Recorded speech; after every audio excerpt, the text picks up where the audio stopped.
주는 그리스도시요 살아계신 하나님의 아들이십니다. 민수기 6장 22절에서 27절까지 말씀을 보면 이스라엘이 출애굽한 이후에 광야에서 받은 하나님의 축복의 말씀이 있습니다. 그 가운데 민수기 6장 26절 말씀을 보면 여호와는 그 얼굴을 내게로 향하여 드사 평강 주시기를 원하노라 할지니라 라는 말씀이 있습니다.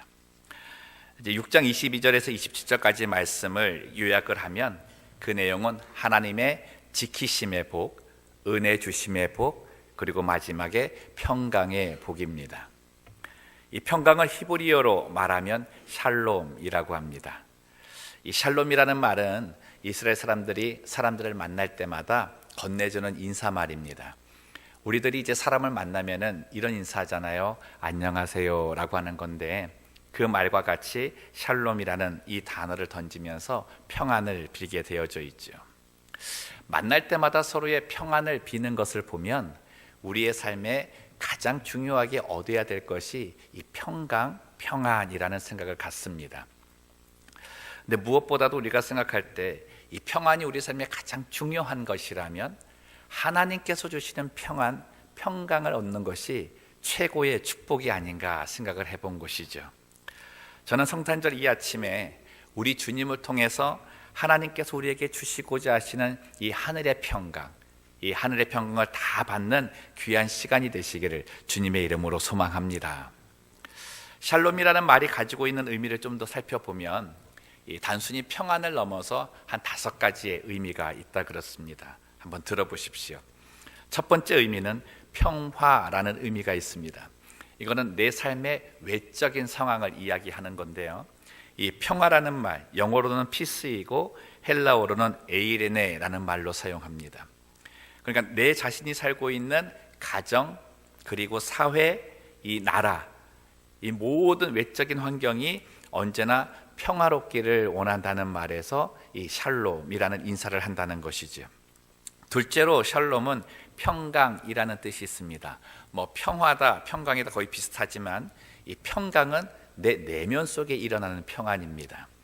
외적인 것들이 다소 불안할지라도 내 내면 속에 평안이 있으면 외적인 불안함을 이겨낼 수 있다는 것이죠. 그래서 하나님께서 내게 평강을 빌어주신다라고 하는 것, 평강의 복을 주신다라고 하는 건 내 모든 상황을 이겨낼 수 있는 마음의 평안을 주신다라고 하는 거기 때문에 이 샬롬이라는 말로 인사를 건넨다는 것입니다. 셋째로 샬롬은 정의를 말합니다. 진정한 평안, 평강을 얻는다는 것은 나의 내면과 외적인 상황 속에 불이함이 없어야 된다는 거예요.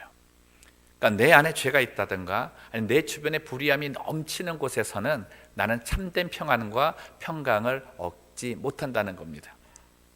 넷째로 샬롬은 질서를 의미합니다. 삶의 체계와 그리고 내 모든 환경에 정리가 잘 되어 있을 때 그 상황 속에서 우리는 평안함을 누릴 수 있다는 것이죠.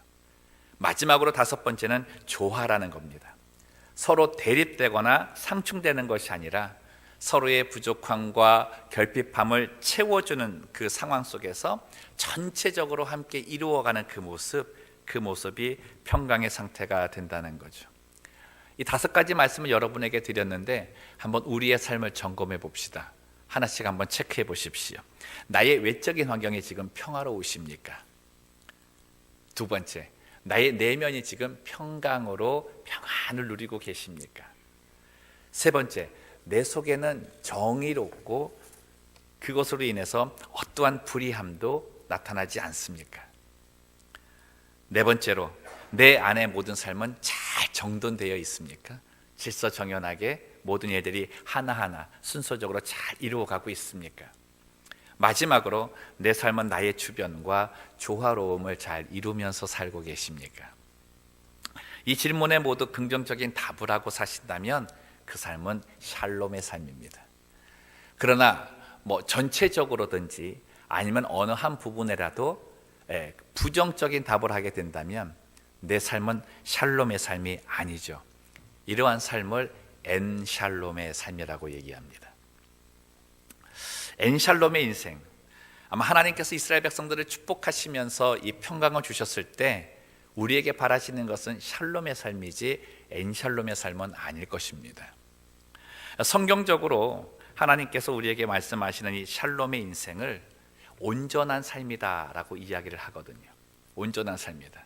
그래서 샬롬의 어원적 의미, 그 시작이 온전함이라는 단어에서 나온 걸 보면 연결이 되는 것 같습니다. 내 삶에 온전함이 이루어지는 상태, 그 상태가 될 때 나의 삶은 샬롬의 인생이 되는 것이죠. 그럼 이 온전함은 어떻게 얻을 수 있을까? 그 온전함은 하나님과의 관계에서 찾을 수가 있습니다.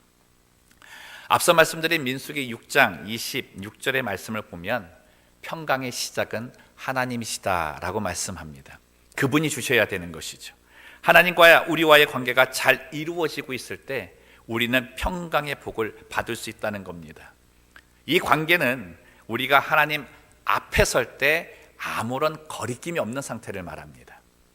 내가 하나님 앞에 언제라도 섰을 때 내 안에 불의함이 없고 하나님 보시기에 부끄러움이 없어서 당당하게 나가서 설 수 있는 그 상태가 평강의 삶이라는 것이죠. 하나님께서는 우리들과 이 관계를 설명하실 때 목자와 양으로 비유를 자주 하시잖아요. 성교순례 갔을 때 가이드 한 분이 저에게 이런 말씀을 하시더라고요. 왜 하나님께서 목자와 양의 관계를 하나님과 우리와의 관계로 이야기하셨는지 아시느냐고. 그러면서 설명을 하는 거예요. 이 목자들이 양을 데리고 이렇게 꼴을 먹이러 나갈 때 참 재미난 그 장면을 보게 된다는 겁니다. 뭐냐 하면 이 양이 참 순종하는 그 이미지로 저희들에게 많이 이해가 되고 있지 않습니까? 근데 양은 순종은 하는데 그 순종이 자기 마음에 허락된 것만 순종을 한답니다.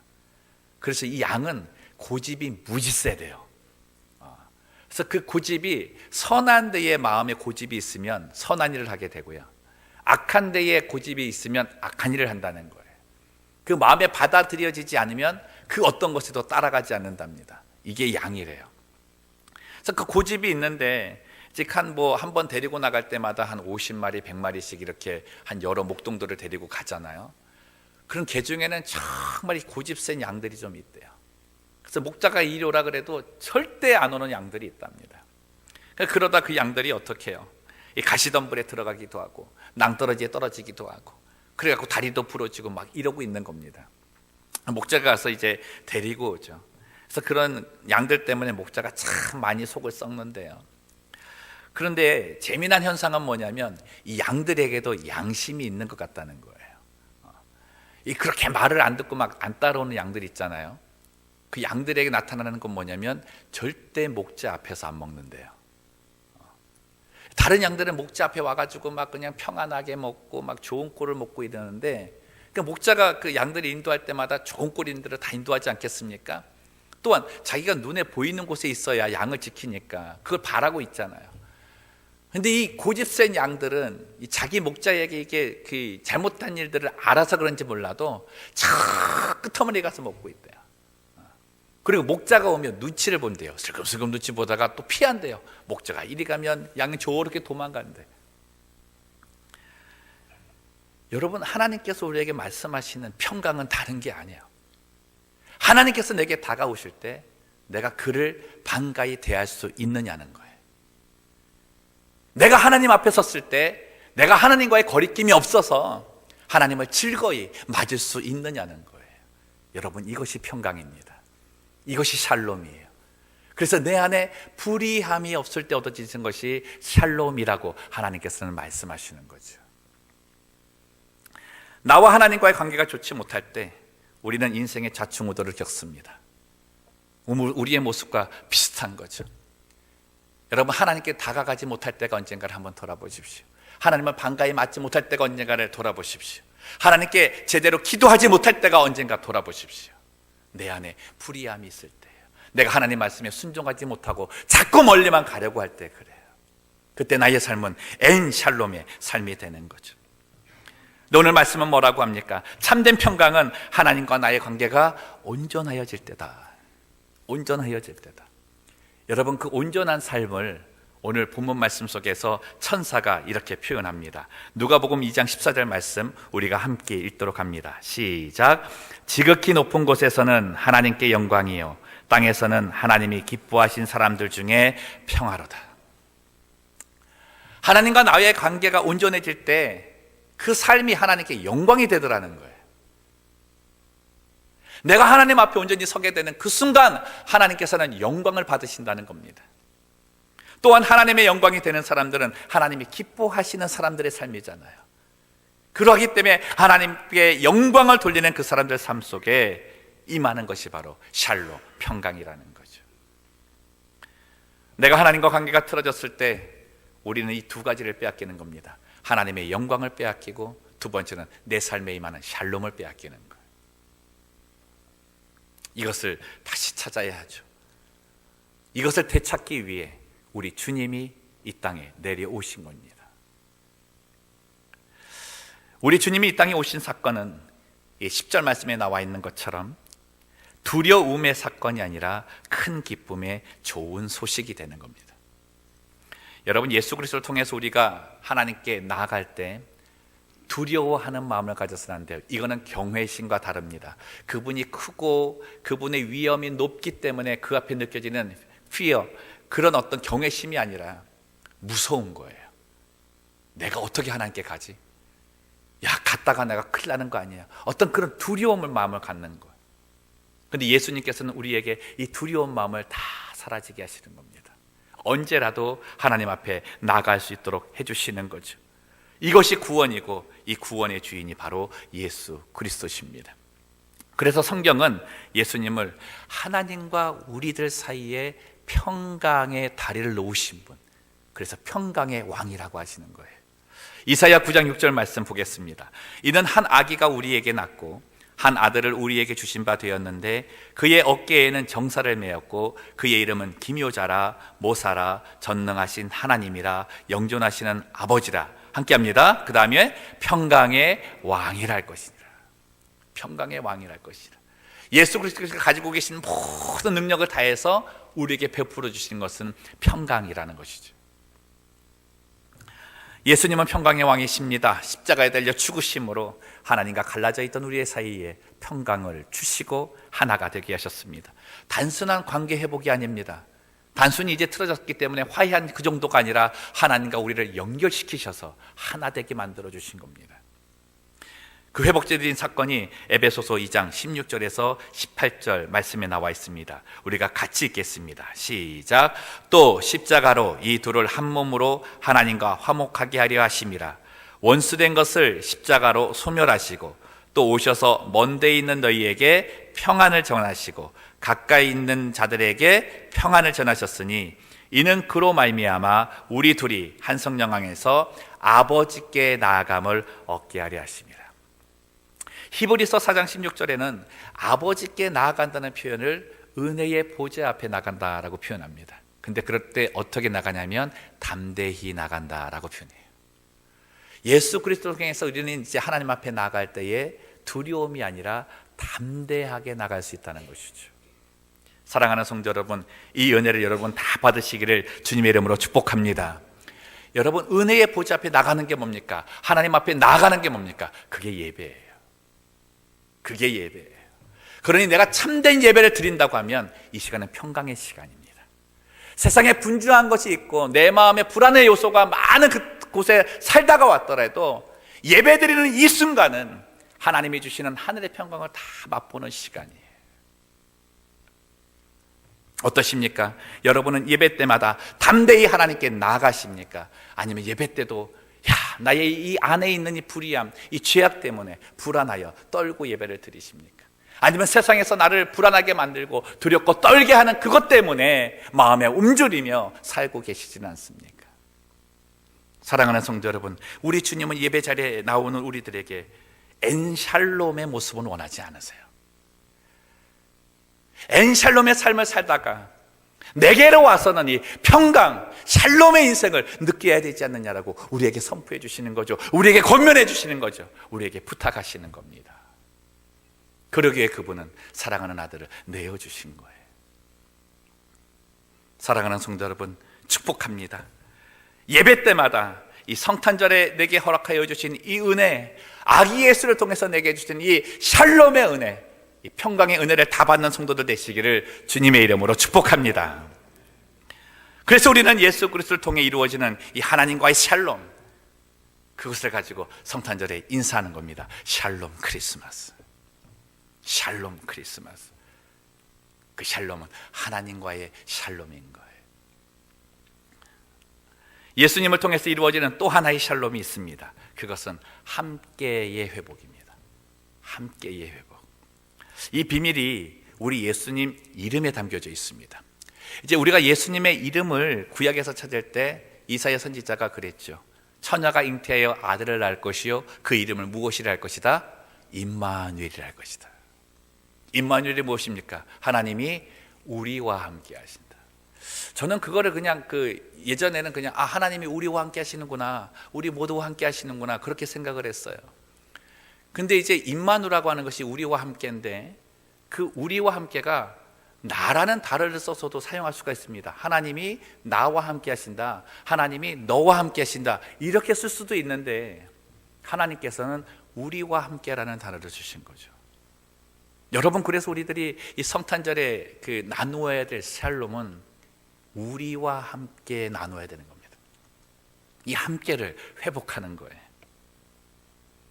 이 함께가 우리 예수님 안에 있는 겁니다. 내 삶에 평강이 이루어지는 것이 샬롬이잖아요. 성도 여러분, 한번 생각해 보세요. 내 삶이 평안하면요, 그 다음부터 내 주변이 보입니다.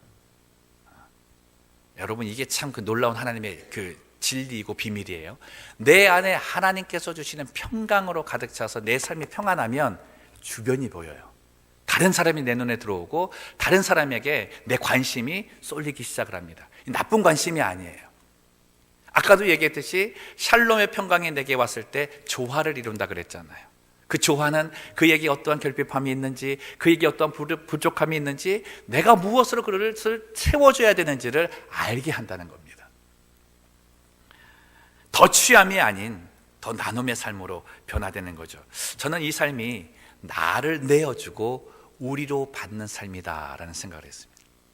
따라해 봅시다. 나를 내어주고 우리로 받는 삶. 이게 샬롬의 삶이에요.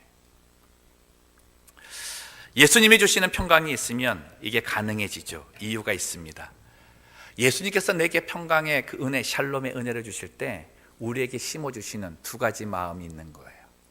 제가 이제 목요일날 새벽 예배 때 정말 좀 깊이 묵상하며 나눈 거였는데, 그게 빌립보서 2장 5절에서 8절까지 말씀입니다. 너희 안에 이 마음을 품어라. 곧 그리스도 예수의 마음이니 그는 근본 하나님의 본체시나 하나님과 동등됨을 취할 것으로 여기지 아니하시고 오히려 자기를 비워 종의 형체를 가지사 사람들과 같이 되셨고 사람의 모양으로 나타나사 자기를 낮추시고 죽기까지 복종하셨으니 곧 십자가에 죽으심이라. 이 말씀 가운데 우리에게 심어주신 두 가지 마음이 뭡니까? 첫 번째는 비우심이고 두 번째는 낮아짐이에요. 이 비운다라고 하는 동사는 취한다라고 하는 동사의 반대입니다. 그러니까 예수께서 내게 주시는 그 샬롬을 얻었을 때 나는 더 취하려는 삶이 아니라는 거예요. 더 비우려고 하고 더 주려는 삶이 되는 거죠. 여러분, 아담과 하와가 이 땅에 죄를 갖게 된 건 하나님과 같이 되고자 하는 그 욕망과 세상에 있는 탐욕, 그것을 얻기 위해서, 취하기 위해서 애쓴 노력의 결과로 얻은 겁니다. 그게 죄의 시작이라는 거죠. 더 가지려고 하고 취하려는 데에서 죄가 발견된다는 거예요. 예수님께서 성육신하신 그 사건은 그 취함을 사라지게 하신 겁니다. 내 안에서 더 얻고자 하고 취하고자 하는 그 죄의 시작을 하나님께서 해결시키신 것이죠. 그러하기 때문에 어떻게 내 안의 모든 것들을 다 내려놓게 하시는 겁니다. 여러분, 예수님의 비우심은 단지 어떤 것을 갖고자 하는 욕망을 버리신 것만 아니에요. 거기에 더 넘어선 것이 있습니다. 그게 뭐냐면 내가 가지고 있는 지금의 내 모든 것을 다 내려놓을 수 있는 것까지 가신 거예요. 예수님께서 이 땅에 오실 때에 하나님의 아들이셨습니다. 인간이 되셨습니다. 그 안에는 신성도 있고 인성도 다 가지고 계십니다. 그럼 얼마든지 이 땅에서도 위엄과 존엄을 가지고 사실 수 있었습니다. 근데 그분은 자기가 가지고 있는 신분과 지위와 능력을 다 비우신 거예요. 그리고 뭐로 오셨어요? 종의 형체로 오셨어요. 종의 형체를 그분은 취하셨다고 되어 있습니다. 비용 가운데 취하신 것은 내 모든 것들을 다 내어놓고 정말 남들이 하기 싫어하는 것, 지기 싫어하는 것, 불려지기 싫은 종의 이름을 취하셨다는 겁니다. 여러분, 이것이 우리 예수님께서 가르쳐 주시는 자존심을 내려놓는 모습이에요. 내게 있는 자존심을 내려놓는 것, 주장할 수 있고 말할 수 있고 표현할 수 있고 언제라도 높임을 받고자 하는 나의 자존심을 내려놓는 일입니다. 이것이 우리가 이 성탄절에 담아야 될 마음이라는 거죠. 두 번째로 예수님의 낮아지심입니다. 예수님의 십자가의 죽음심에 대해서 성경은 이같이 얘기합니다. 낮아지심의 실현이다. 예수님께서는 낮아져라, 낮아져라, 낮아져야 된다라고 해서 말로만 가르치신 분이 아니라는 거죠. 그 낮아지심을 직접 그 몸으로 실천하신 분이십니다. 여러분, 종으로서 이 낮아지신 일을 한번 생각해 보세요. 십자가의 형벌이 무엇입니까? 이 땅에서 저건 인간도 아니야, 인간으로서는 저런 존재가 될 수 없어, 이 사람들이 받는 게 십자가 형벌입니다. 종의 형체로 온 것도 정말 그 대단한 낮아지심에 비우심에 온 것인데 그 자리에서 또 당한 게 뭐예요? 인간 이하 취급을 받는 거예요. 여러분, 십자가의 형벌은 이 땅의 형벌입니다. 사람들이 만들어 놓은 거예요. 하늘의 하나님이, 하늘의 존재가 이 땅에서 만들어 놓은 그 형벌을 받고 죽음을 맞이하는 겁니다. 여러분, 우리가 이 마음을 깊이 묵상을 해야 되는 거죠. 여러분, 생각을 해보세요. 하나님께서 우리에게 이 은혜를 보여주실 때에 정말 우리의 모습을 돌아보라 하시는 것 아닙니까? 이 낮아지심과 비우심을 통해서 우리 주님은 구원을 주셨고 또 하나의 중요한 가르침을 주시는데요. 빌립보서 2장 9절에서 11절까지 말씀입니다. 이러므로 하나님이 그를 지극히 높여 모든 이름 위에 뛰어난 이름을 주사 하늘에 있는 자들과 땅에 있는 자들과 땅 아래에 있는 자들로 모든 무릎을 예수 이름에 꿇게 하시고 모든 입으로 예수 그리스도를 주라 시인하여 하나님 아버지께 영광을 돌리게 하셨느니라. 예수님의 비우심과 낮아지심을 통해서 우리에게 가르쳐 주시는 것은 이 땅에서의 나의 비움을 채우시는 분은 하나님이시고 이 땅에서 나를 높이시는 분은 하나님밖에 없다는 것을 가르쳐 주시는 거예요. 인간의 죄의 시작은 하나님의 채우심을 저버리는 겁니다. 하나님의 높이심을 나는 필요 없다고 한 겁니다. 그래서 어떻게 해요? 내가 채우려고 하고 내가 높아지려고 하는 거죠. 모든 만물 위에 하나님은 이미 인간에게 모든 것들을 주시면서 높이셨고 채우셨습니다. 그보다 높아지려고 하고 그보다 많아지려고 하는 거죠. 지금의 세상은 돈으로 채우려 하고 돈으로 높아지려고 하고 돈으로 무엇인가를 표현하고 싶어하는 그런 욕망이 가득한 것 아닙니까? 명예와 학식으로 나의 이름을 내세우려고 하고 살기 때문에 아직까지도 아기 예수께서 내게 주시는 평강, 그 샬롬을 못 누리고 사는 것 아니냐고요. 예수님의 이 땅 오시면 이것 고치고자 하시는 거예요. 사랑하는 성도 여러분, 예수님의 평강이 우리에게 이루어질 때 하나님의 채우심과 높이심이 있음을 믿으시기를 바랍니다. 그 평화로워요. 가져도 평화롭고 높아져도 평화로워요. 거기에는 다른 사람이 시샘하는 것을 느끼지 못합니다. 다른 사람이 빼앗아 간다고 하는 그 생각도 갖지 않습니다. 나의 이웃과 함께를 회복하는 크리스마스, 이것이 올해의 샬롬 크리스마스가 되어야 됩니다. 말씀을 정리합니다. 우리 주님께서 십자가에 들려 죽으신 이후에 3일 만에 부활하시고 나서 첫 번째로 하신 말씀이 뭐냐면 너희에게 평강이 있을지어다 하였습니다. 너희에게 평강이 있을지어다. 부활하신 주님의 그 음성이 오늘 이 자리에 우리의 마음을 울리는 음성이 되기를 소망합니다. 너희에게 평강이 있을지어다. 우리들의 불의함으로 잃어버렸던 샬롬을 부활하신 주님은 되찾아 주셨습니다. 엔샬롬의 인생을 샬롬의 인생으로 바꾸어 주신 것이죠. 사랑하는 성도 여러분, 평강의 예배의 자리에 서는 성도들 되시기를 바랍니다. 언제라도 담대히 주님께 나올 수 있는, 언제라도 담대히 하나님께 예배드릴 수 있는 그 자리에 서세요. 예수로 옷 입으면 됩니다. 내가 열심히 노력해서 의롭게 사는 것도 중요하지만 언제라도 예수로 옷 입는 가운데 예배를 드리면 나는 그 예배 자리에서 평강을 얻을 수 있습니다. 평강, 정의, 질서, 조화, 그 평강의 삶은 하나님이 내게 주신 것이고 나의 삶에 나타나기를 바라시는 것이고 우리 또한 그것을 소망하며 살아야 될 것입니다. 사랑하는 성도 여러분, 축복합니다. 하나님과의 관계를 온전하게 하시고 또 그 은혜를 입고 언제나 내 주변에게 이 샬롬의 평강을 전하는 샬롬 크리스마스가 되시기를 주님의 이름으로 축원합니다. 기도하겠습니다. 살아계신 하나님 아버지, 사랑하는 아들 예수 그리스도를 우리에게 보내주신 목적이 하늘의 샬롬, 그 평강을 주시는 것이라고 말씀하십니다.